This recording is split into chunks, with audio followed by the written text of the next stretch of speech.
Just talk to us about this integrated resource plan and how it's going to help us address South Africa's energy efficiencies. Yes, thank you very much. There is an old adage that says it is a crime to waste a crisis. So when we went through those blackouts in 2008, I think we had to take a step back and say, what is wrong with this picture? What is it that we're supposed to do to change this picture? And one of the things that came very, very clear for government was we need a long-term plan. In other words, we need to be able to, in a way, predict our demand going forward, right, and also see how can we make sure that we meet that demand by providing the appropriate energy mix and appropriate energy supply for us to be able to meet the demand. Now, in terms of what we have done to date has been to start looking at the parameters, or rather the inputs on what is it, or the assumptions for that matter, what is it that needs to be assumed or agreed upon in order for us to model and come up with a plan. Mind you, it's not just a dream, it's something that has got to happen. So if we're saying that we need 1,000 megawatts in 2030, right, they have to happen. Okay, let's chip away at it in small blocks. Estimated demand, it's expected to rise by 3.5% over the next 5 years, and then about 3.2% over the next 20 years. But we've got energy prices also rising at something like 30% per annum over the next 3 years. So there is a need to address the demand and also the rising cost, which will impact on that demand. How are you doing it? That's correct. The demand issue is actually a double-edged sword, in the sense that you would like there to be an increase in consumption of energy in order to be able to power our production mechanism. And at the same time, you want to reduce that demand in the sense that you want industry and residents to be more energy efficient.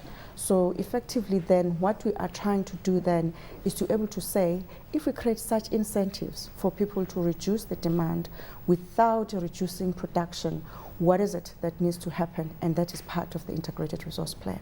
All right, now Eskom is continued or expected to continue to be the nucleus of the energy drive for this country, but we know of the problems at Eskom, governance issues, financing issues, but nonetheless they're going ahead with Kusile and Medupi, which are both coal-fired power stations. But in total they need about 380 billion for an expansion drive. Having difficulties in the capital markets, have relied on multilateral donors. What's the compromise position on Eskom? Yes, there is an understanding that Eskom cannot do it alone going into the future. And in order for us to be able at least to meet our energy needs, we are going to need Medupi and Kusile. Those are two large power stations that are going to total up close to 9,000 megawatts. Now, in that regard, Eskom had to go into a lot of marketing in terms of ensuring that they put together credit enhancement as instruments, and they make sure that there is enough money to be able to build at least those two power plants. Well, they have assured us that they've been successful in their endeavors.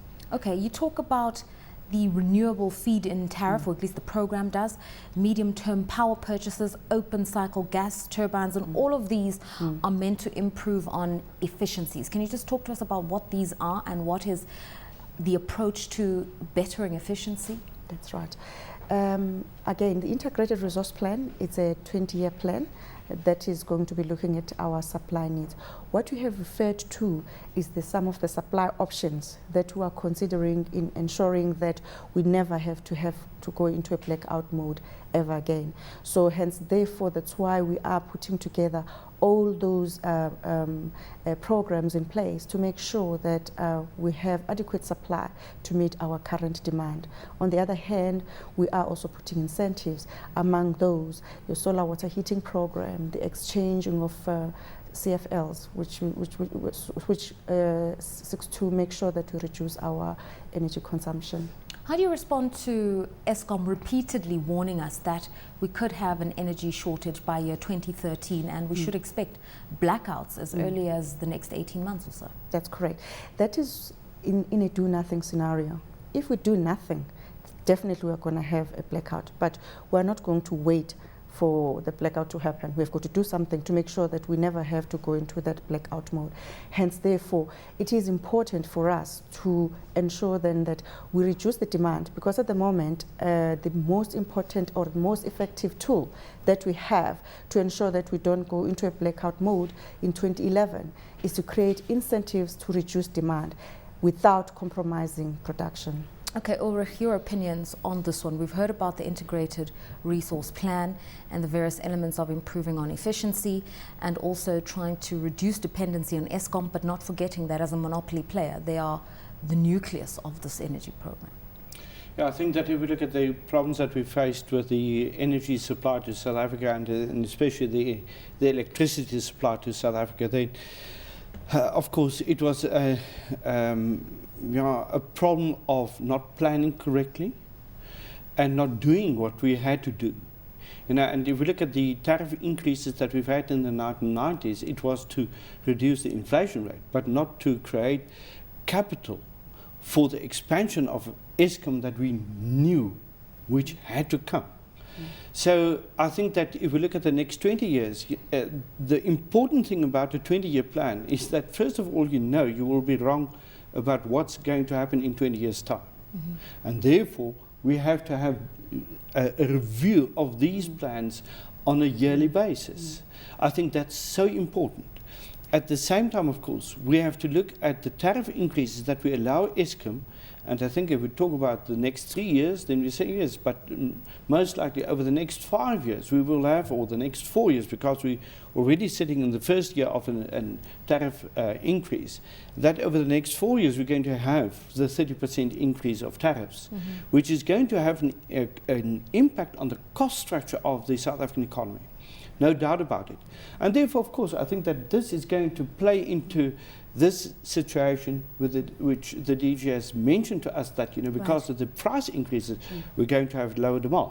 She's also mentioned Kusile and Medupi as being significant to the coal-fired element of the energy mix. But here we've seen attempts at commercialization and trying to get the private sector to come in and fund part of the initiative, and many would say private sector capital is not forthcoming. 1, because we've just come out of a recession.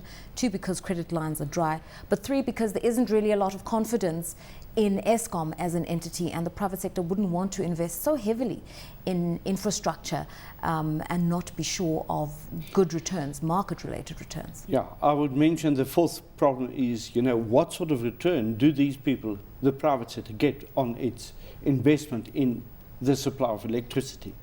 If it's not feasible, if it's not profitable, why would they go into this? So I think that, we have to look at the total tariff structure, the cost of producing this electricity, and to get to a situation where we say, but if we can produce this electricity and sell it at these sort of tariffs, then it could be profitable. Okay, it's a catch-22 situation, Nelisiwe, in the sense that we're told that South African consumers have been subsidized for the longest time for their electricity, and now they're going to be paying market-related prices, and we're all screaming blue murder because it's become so expensive. So you've got to find some kind of a midpoint for the consumer, but also for the operators and those who are potential investors into the sector. So what's the financing models you're looking at? Yes. What Eskom has provided quite a number of funding instruments, which they presented to some of the members of cabinet, of which they have been welcomed quite significantly. The issue here, I think, we need to be able to realize is that we are in a position where we have quite a resource-based and energy-intensive economy, of which we need to support that economy. And in order for us to be able to support that economy, we need to make sure that we have adequate supply. One of the outcomes of a 25-year plan, mining strategy plan, is that the biggest constraint going forward will be the availability of electricity at the correct price. So we need to be able to say to ourselves what kind of trade-offs we want to have, what kind of issues we would like to address in order to make sure that we can still afford our energy. And a final question to you. Another option you're looking at is the nuclear option. How feasible is this option? It's worked really well in countries like France, but here we've still looking into the technologies, and the Kubo plant, for instance, has needed in excess of 1 billion rands just for the research and the innovation, which is proving to be too costly for the government. And without private sector involvement, because there are no incentives, it becomes a very difficult option, and yet it's something that the government insists is a viable option. Yes. Let me indicate something. What happens here at the moment, remember where we made certain commitment in Copenhagen around cleaning up our environment. And at this point in time, nuclear energy is one of the options that are, if I can call them, they don't emit any carbon into the atmosphere. So that is one of the areas that we need to look into. Similarly, with renewable energy is an area that we need to explore quite significantly. But going back to the issue of the strategy going forward around the nuclear issue, we are looking now as part of the resource plan. What will be the appropriate mix that will include nuclear energy, renewable energy, and any other energy sources that can make sure that we reduce our carbon footprint.